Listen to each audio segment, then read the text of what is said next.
get the gold out. Yeah. Even a rock like that will give you trouble. Okay. Like that? And that has a special name to a miner. They call that a leverite.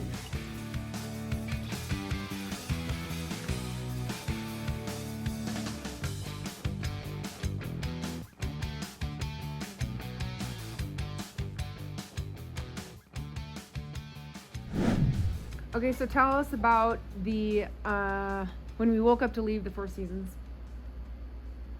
Well, oh yeah, I ran down and worked out at about, I think, 6. And in that time, obviously, I got ripped. And the girl, no, Charlie managed to do room service on her own, which is kind of scary because that's a little entitled. But you guys ate it, right? It wasn't bad. Morning, ladies. How are you? Good morning. I ordered room service. You did? myself. Ordered room service all by yourself. That was a surprise. Thank you for feeding us. And then I got up, showered, shaved, and all that good stuff. We packed.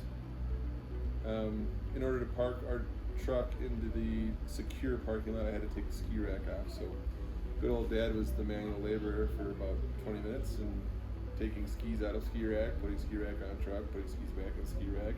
And then our luggage all showed up. What was his name? Justin brought it down. And I loaded that all up like a little pickup of Tetris. And we said goodbye to Denver. Bye, Four Seasons, Denver. See ya. Out of the Four Seasons, into the one, which is Let's go. Woo! Hotel. which I kind of liked because I kind of felt a little trapped in that hotel because Denver's a little different the last time I was there. You can't go really anywhere without construction or fences or I don't want to say shady people looking at you, and when you got 2 little kids, it just doesn't make it okay. So we got out of there and then headed out to Blackhawk. Made a few wrong turns, so it took a little bit, and stopped in at the good old Safeway in Idaho Springs. We basically bought all our groceries for a week, which is a lot cheaper than buying a meal at the Four Seasons damn hotel, which is awesome. And it's like fresh food, you know, it's not someone else cooked it. So that was awesome. We had our first meal when we got here. But before we got here, on our friend Shan's request, or not request, Recommendation. referral, Yeah. we went to Bojo's, which is very excellent pizza, and stopped at a really cool Sinclair to fill up some diesel fuel. It's old school, man. It wasn't digital. They had the rings with the clickers, and the attendant was a pretty cool dude. After that, we had to wait till 4 to check into the house. So after that, we went up to a place called Hidee Mine, and I don't know, I learned a lot. Oh my gosh, is that all gold? No, I'm just joking. Turn, look. This no gold on. This is gold in here. Like real gold. See? No, it's Alaskan County. We're at the Hidee Gold Mine. I mean, I know it was exciting and fun for the girls, but the amount of information that, I don't know, for some people was relevant to me, it was pretty impressive. I recommend that. And the tour guide, James, he was just really cool. He knew how to ask questions. He knew how to keep the kids interested, you know, because some of the stuff probably didn't seem too interesting, but the environment also made things that were interesting very interesting. That is a lava pipe. Are you guys? Lava pipes are hollow portions in the rock that actually makes it all the way to the surface. Okay. In the summer in particular, when we get rainstorms come over, you can feel the incoming air. Oh, I It bet. Yeah. constantly comes in because It's it's a little above. air conditioner. It was. Oh, when we were down there, I just kind of thought about it, like, how far underground are we? Because when you go in, a mountain's a triangle, and you go to the bottom, you're just walking into like a door, but it's a mine. But you keep going in, that means you're getting lower underground. And I think the deepest we were was under 135 feet. Good job, Finley. Good job, Charlie. Nice work, ladies.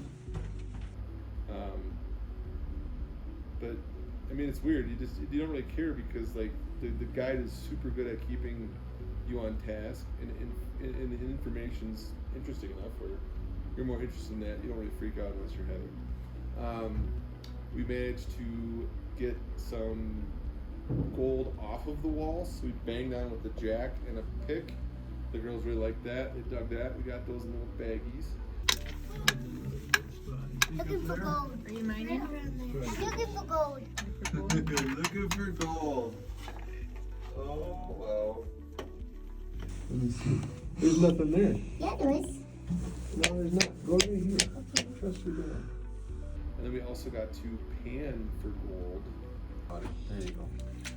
Blow it up. How are you doing, Finn? Like I said, many of them still exist to this day. You need water to get it to float. You have a lot of sand and not a lot of water. So if you're shaking it when it's kind of dry, it's going to turn to cement. That's with your process, because they'll clog up your riffles. Made it harder to get the gold out. Yeah. Even a rock like that will give you trouble. Okay. Like that? And that has a special name to a miner. They call that a leverite. So the tour was really cool. I highly recommend it. I mean, you just learn about where some things you've heard. Tommy Knocker. Who knew where that came from? Now I know. It came from miners way back in the day. Or there's two different kinds of gold in the world, or not in the world, but miners can find two different kinds of gold. So the stuff that's way out west is little chunks of gold. This stuff is mixed with other metals, so you have to melt them down, separate it, and get the Schmelt gold. them. Schmelt them out, yeah, which creates sulfur and Yeah.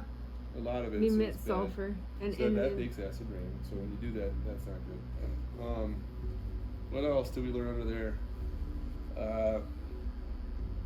The Nobel Peace Prize was created by a guy who invented dynamite to kill people. Is it Jonathan Noble? Yeah, but what was cool is that he was a Swede because he's a badass. But the Nobel Peace Prize, or no, the Swedish guy. What's his last name again? Noble? Or no, his first name? I think it's Jonathan Noble. John Noble.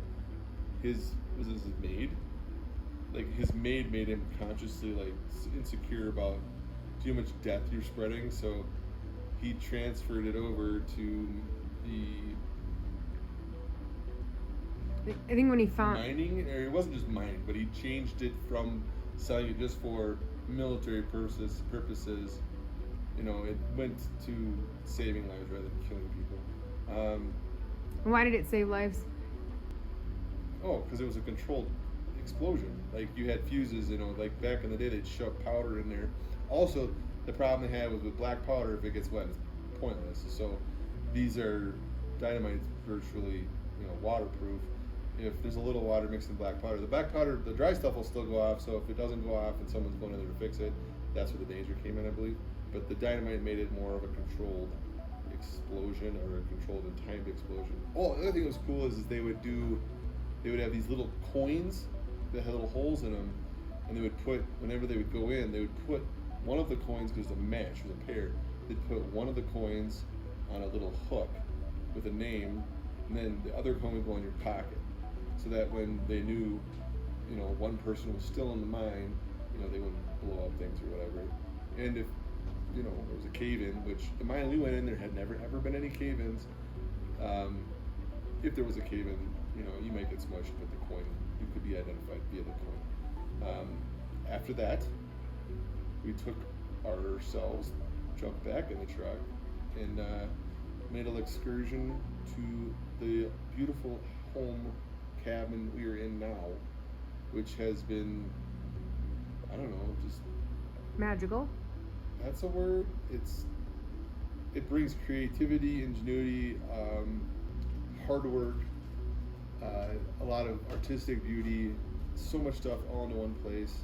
The cabin itself, the original cabin, is super cool.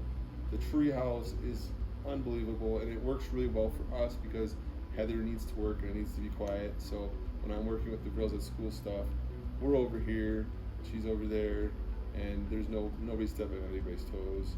And I think the girls learn better in this environment actually, because all the words we've done, they've really picked up on them quickly. And homework has gone probably 2 times as fast here in this cool environment than, if we went to a Caribbean Coffee or whatever. It just goes so much smoother here.